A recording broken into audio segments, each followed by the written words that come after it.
사랑하는 여러분, 오늘은 18장에서 21장을 통독합니다.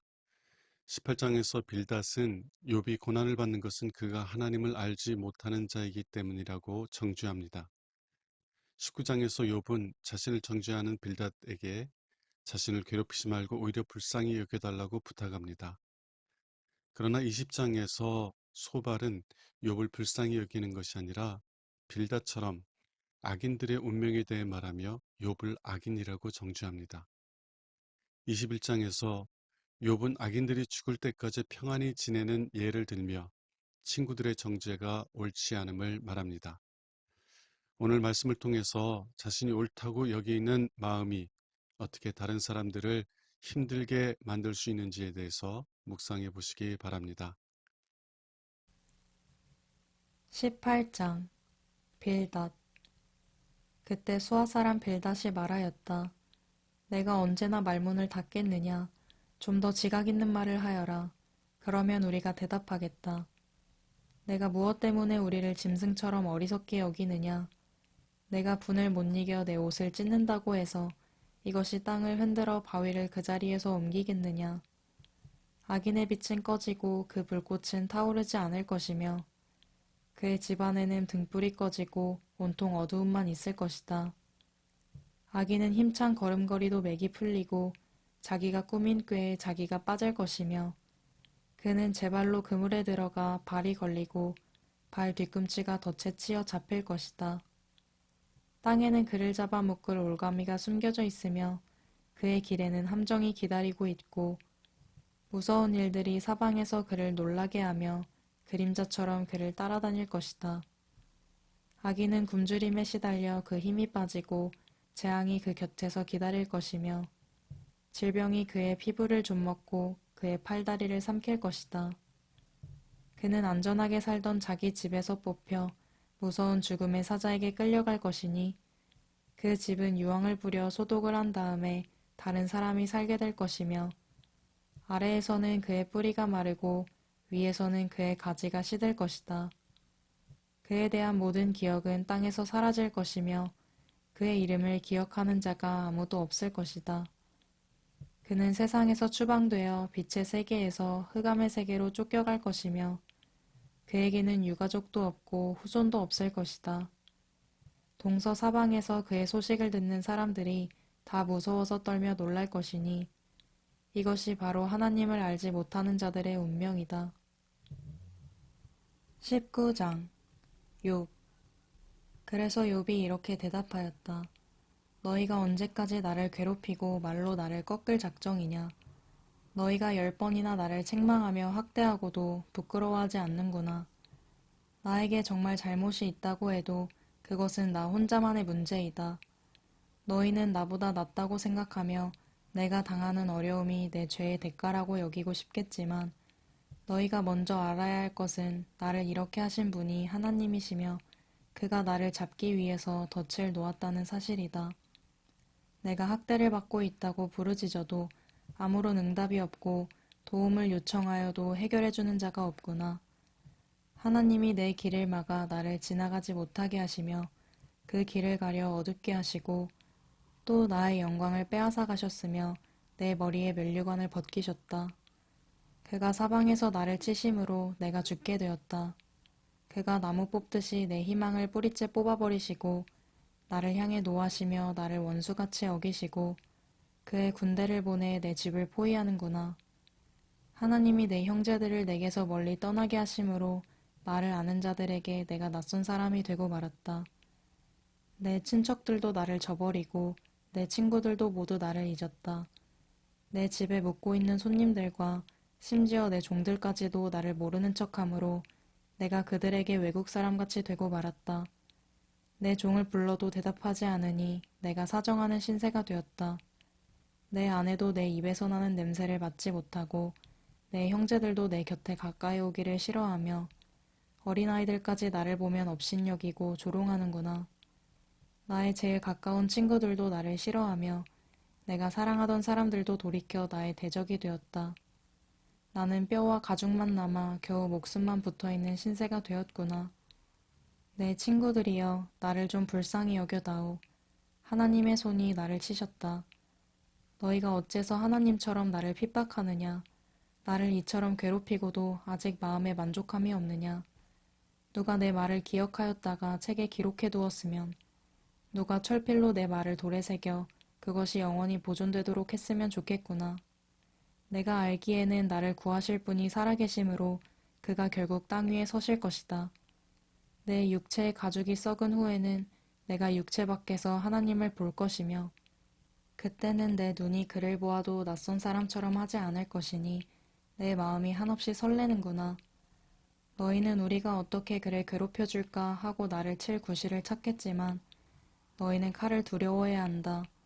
분노는 칼의 형벌을 초래하므로 너희가 심판이 있는 것을 알게 될 것이다.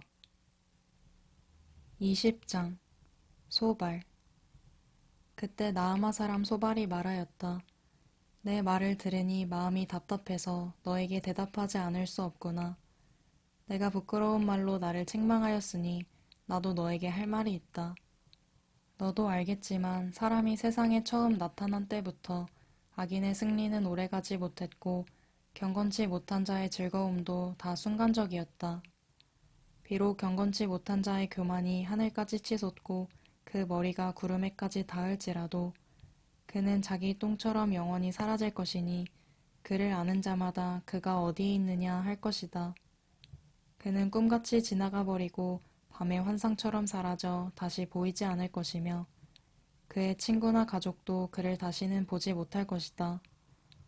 그의 자녀들은 그가 가난한 자들에게서 빼앗은 재물을 되돌려 주어야 할 것이며 그는 몸이 건장할지라도 곧 흙으로 돌아갈 것이다.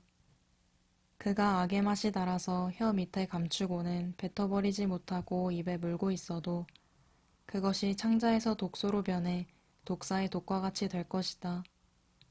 그가 남의 재물을 집어삼켜도 그것을 다시 토해낼 수밖에 없는 것은 하나님이 그것을 뱃속에서 다시 나오게 하실 것이기 때문이다.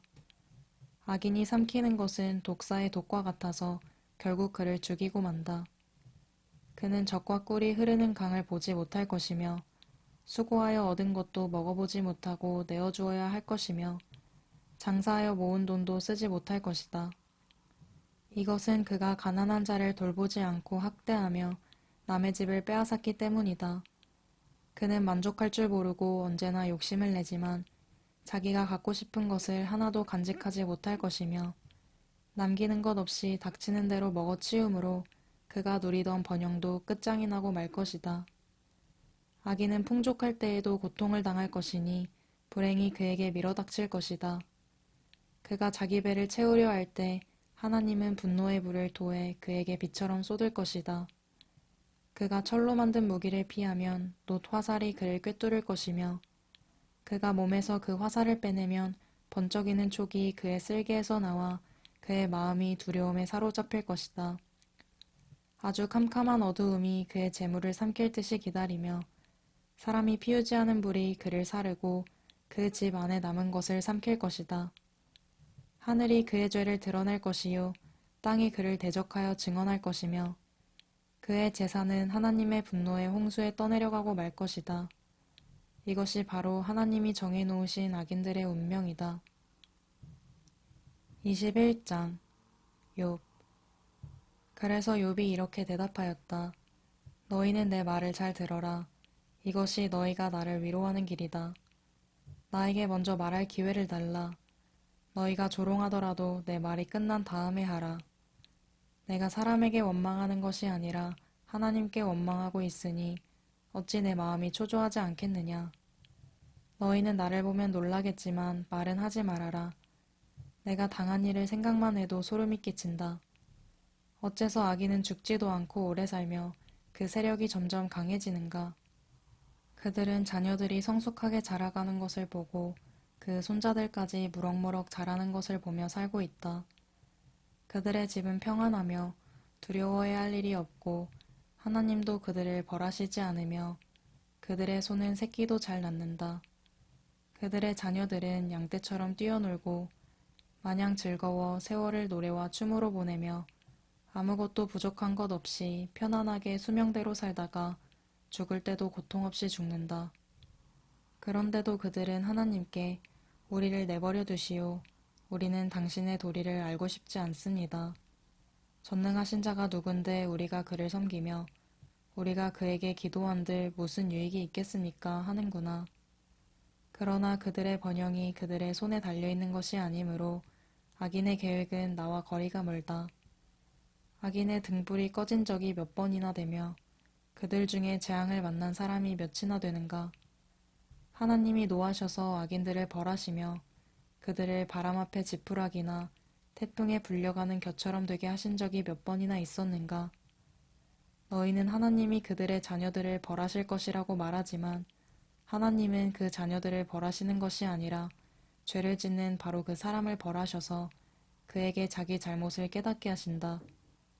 그래서 자기 눈으로 직접 자신의 멸망을 보게 하며 전능하신 분의 분노를 느끼게 해야 한다. 사람이 자기 생명을 다할 때 실제로 자기 가족을 돌아볼 수 있겠느냐? 하나님은 가장 높은 자리에 있는 사람까지도 심판하시는데 누가 감히 하나님을 가르칠 수 있겠느냐?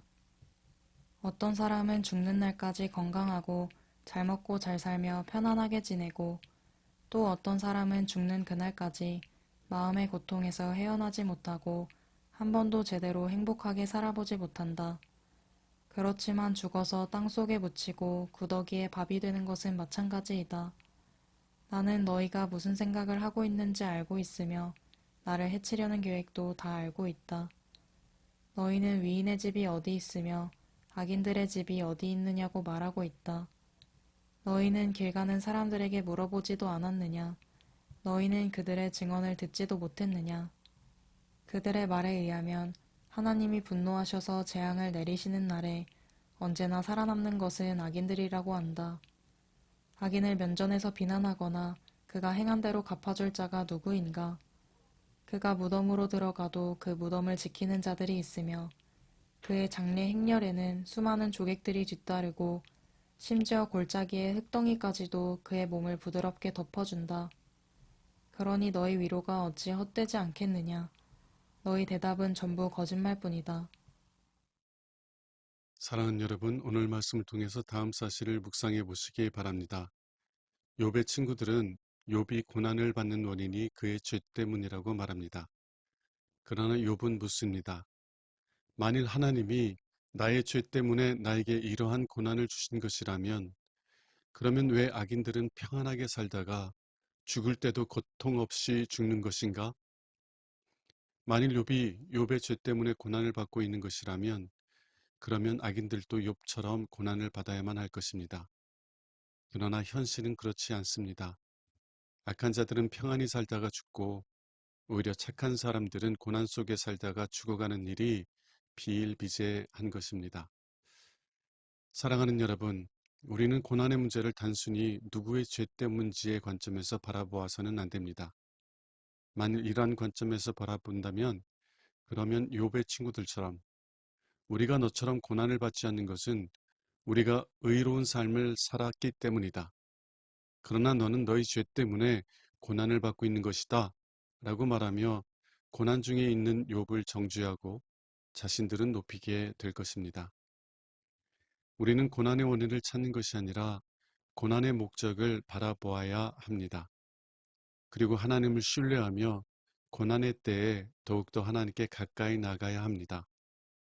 그러면 때가 될 때 하나님께서 우리의 고난을 통해 하나님의 선하신 뜻을 이루어 주실 것입니다. 기도하겠습니다. 하나님 아버지, 때로 왜 우리가 고난을 받아야 하는지 이해할 수 없습니다. 그러나 하나님의 선하신 뜻을 신뢰하며 더욱더 하나님께 가까이 나갈 수 있도록 은혜를 부어 주옵소서. 우리 주 예수 그리스도 이름으로 기도합니다. 아멘.